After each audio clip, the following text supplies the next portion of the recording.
Pernah nggak sih kamu merasa dunia seperti berputar terlalu cepat? Masalah datang bertubi-tubi, tekanan kerja, konflik keluarga, atau bahkan sekadar macet di jalan yang bikin kepala rasanya mau meledak. Tenang, dalam video ini, kita akan belajar cara tetap damai, bahkan di situasi paling chaos sekalipun. Dan yang terpenting, ini bukan teori, tapi langkah-langkah praktis yang bisa kamu terapkan hari ini juga.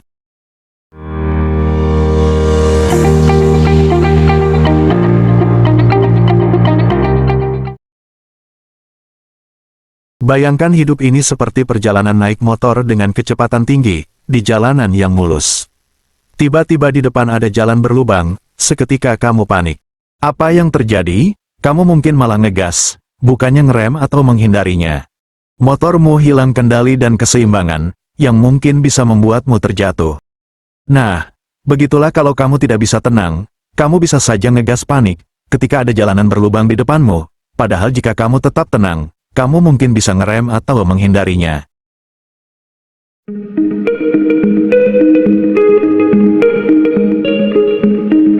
Otak kita punya mode lawan atau lari saat menghadapi tekanan. Itu warisan zaman purba dulu, di mana kita harus bereaksi cepat saat ada ancaman, seperti serangan harimau.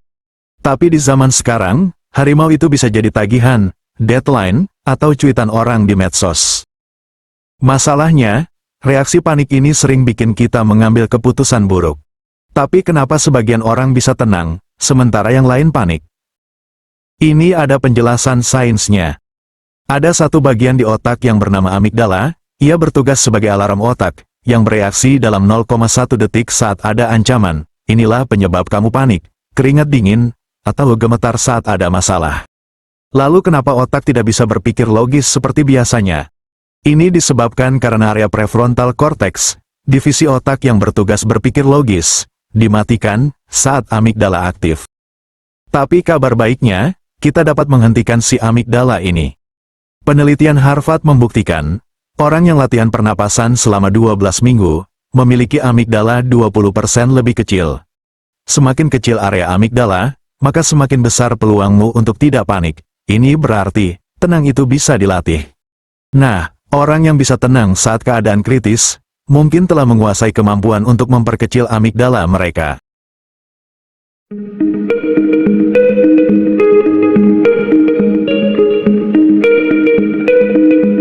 Seorang nelayan pernah bilang ke saya, angin dan badai nggak bisa kita hentikan, tapi kita bisa belajar menyesuaikan layar. Seperti itu juga hidup, masalah akan selalu ada, tapi ketenangan memungkinkan kita melewatinya dengan bijak. Hal-hal yang datang dari luar tidak bisa kita kendali, kita hanya bisa menyesuaikan diri kita, berusaha untuk tetap tenang dengan 7 prinsip berikut. Prinsip pertama, badai hanya sementara. Otak kita suka melebih-lebihkan masalah. Ingat, tidak ada emosi yang bertahan selamanya. Bahkan, panik level tertinggi pun hanya bertahan 15-20 menit saja.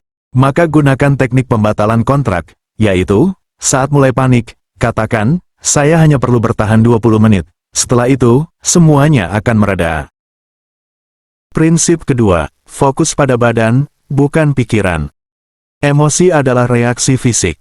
Darah mengalir ke otot, pupil membesar, dan jantung berdebar. Jika kamu bisa menenangkan badan, pikiran akan ikut tenang. Maka tenangkan tubuhmu dengan teknik grounding, 5, 4, 3, 2, 1. Pertama, lihat 5 benda di sekitar. Kedua, sentuh 4 tekstur. Ketiga, dengarkan 3 suara. Keempat, cium 2 aroma. Kelima, rasakan 1 rasa di mulut. Dengan teknik ini, kamu memaksa otakmu kembali ke realita. Prinsip ketiga, kamu bukan Tuhan. Terimalah bahwa tidak semua bisa dikontrol. Fokuslah pada apa yang bisa kamu kontrol. Ketika situasi kacau, tanya dirimu, apa yang bisa saya kendalikan? Bayangkan saat kamu terjebak macet, kamu nggak bisa kontrol jalanan, tapi kamu bisa kontrol musik yang diputar, atau pikirkan, ini waktunya buat denger podcast. Dengan fokus pada hal kecil yang bisa dikontrol, kamu mengurangi rasa helpless. Prinsip keempat, stres adalah guru. Yakinlah bahwa setiap tekanan adalah latihan untuk upgrade mentalmu. Stres itu seperti angkat beban untuk otot jiwa. Saat kamu menghadapinya dengan benar, ia mengajarkanmu bertahan, cari solusi, dan tumbuh lebih kuat. Anggap saja, stres itu bukan musuh, tapi guru yang tegas. Dengan demikian, kamu bisa lebih tenang menghadapinya. Prinsip kelima, bahasa tubuh mengubah emosi. Bayangkan tubuhmu seperti pohon yang tetap berdiri kokoh di tengah badai. Saat berdiri tegak, tarik napas perlahan, dan rentangkan tangan. Biarkan otakmu tertipu, merasa bahwa situasi aman. Emosi mengikuti gerak tubuh, seperti daun bergoyang mengikuti angin. Tenang dimulai dari luar, lalu meresap ke dalam. Prinsip keenam, memaafkan sama dengan melepaskan. Menyimpan dendam itu, ibarat minum racun dan berharap orang lain yang mati. Atau memendam sakit hati itu seperti menggenggam batu panas. Semakin lama dipegang, tanganmu semakin terbakar.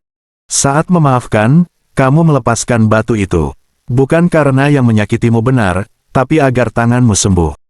Memaafkan bukan berarti melupakan, tapi berhenti membiarkan luka menguasai hidupmu. Dengan melepaskan, kamu memberi diri ruang untuk bernapas lega. Seperti kapal yang membuang jangkar karatnya, ia tak lagi terhambat, bisa berlayar menuju kedamaian. Prinsip ketujuh, persiapan lebih besar dari reaksi. Ini berarti, bersiap lebih baik daripada sekadar merespons masalah. Misalnya, bayangkan kamu dalam suatu situasi krisis, buatlah skenario, jika saya melakukan ini, maka hasilnya apa? Cara sederhana ini akan melatih persiapan dan reaksimu ketika berhadapan dengan masalah sungguhan. Ibarat dua orang ketika menghadapi hujan, persiapan itu seperti seorang yang membawa payung karena melihat ramalan cuaca, sementara reaksi itu seperti seorang lainnya yang lari panik mencari tempat teduh. Hasilnya, orang pertama tetap kering, sementara yang kedua mungkin akan basah kuyup. Persiapan itu memberi kendali, mengurangi stres, dan hasil lebih optimal. Seperti menabung untuk dana darurat, jika terjadi masalah finansial, Anda siap, bukan panik cari solusi. Intinya, antisipasi dan rencana yang matang selalu lebih efektif, daripada sekadar memadamkan api saat masalah datang.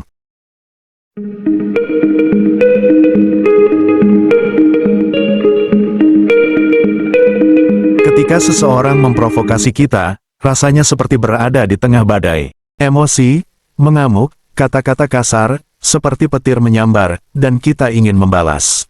Tapi reaksi spontan justru sering memperburuk keadaan. Bagaimana agar tetap tenang? Mari bayangkan tiga analogi sederhana dari batu, cermin, dan pohon bambu untuk menguasai dirimu. Pertama, jadilah seperti batu di tengah sungai deras. Bayangkan batu besar di sungai. Air mengalir deras, menghantamnya tanpa henti, tapi batu itu tetap diam. Ia tak melawan arus, tak juga hanyut. Belajarlah jadi batu. Saat seseorang memprovokasi, anggap kata-kata mereka seperti air yang mengalir. Kamu tak perlu menangkap atau membalas setiap omongan mereka. Bernapaslah dalam-dalam, tarik napas 4 detik, tahan 4 detik, buang 6 detik. Ini seperti memberi jeda pada otak untuk berpikir, bukan sekadar bereaksi.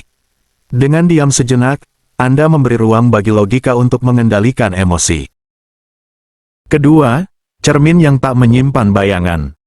Cermin memantulkan apapun yang ada di depannya, tapi tak pernah menyimpan bayangan itu.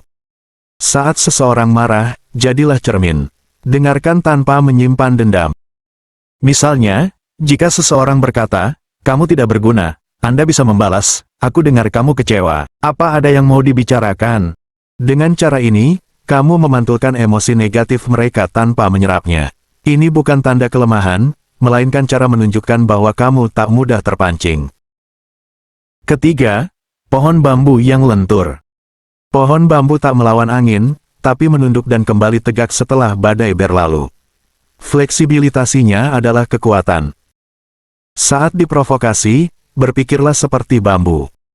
Apa tujuan orang ini memprovokasi saya? Apakah ia ingin saya marah? Jika iya, saya tak akan memberinya kemenangan itu. Dengan bertanya pada diri sendiri, Anda mengalihkan fokus dari emosi ke logika. Misalnya, saat rekan kerja terus menyindir kamu, alih-alih marah, tanyakan dengan tenang, "Apa maksudmu? Tolong jelaskan." Seringkali, provokator akan bingung sendiri. Langkah praktis untuk latihan agar tetap tenang ketika ada yang memprovokasimu. Pertama, hitung sampai 10 sebelum bereaksi, beri waktu bagi otak untuk mendinginkan amarah. Kedua, bayangkan dirimu sebagai pengamat. Seperti menonton drama, lihat situasi dari sudut pandang orang ketiga. Ini membantumu mengambil jarak. Ketiga, fokus pada solusi, bukan konflik. Tanyakan pada dirimu, apa yang bisa saya lakukan untuk mencegah ini terulang, daripada terpaku pada rasa sakit. Keempat, latih empati. Mungkin provokator sedang stres atau punya luka emosional. Bukan membenarkan sikapnya, tapi memahami bahwa kemarahannya berasal dari masalah dalam dirinya. Mengapa ini berhasil? Provokasi itu ibarat api, reaksi emosionalmu itu ibarat kayu, jadi, jika kamu memberinya kayu, apinya membesar. Tapi jika kamu tak memberinya bahan bakar, diam, tenang, atau respon santun, apinya akan padam dengan sendirinya. Dengan tetap tenang, kamu juga melindungi energi dan mentalmu sendiri dari rasa sesal setelah bertengkar. Ingat, ketenangan adalah senjata yang kuat, seperti kata pepatah Tiongkok, orang yang marah telah kalah duluan. Tenang, bukan berarti pasif, justru dengan kepala dingin, kita bisa bertindak lebih efektif. Latihlah ketenanganmu sedikit demi sedikit, dan lihat bagaimana hidupmu menjadi lebih damai. Seperti kata Lao Tzu, dia yang menguasai dirinya, menguasai dunia. Demikian video ini, sampai jumpa di video berikutnya. Share video ini ke teman-temanmu yang perlu dengar ini. Jangan lupa subscribe, nyalain bel notifikasi, dan komen pengalamanmu tentang menjadi tenang di bawah ini.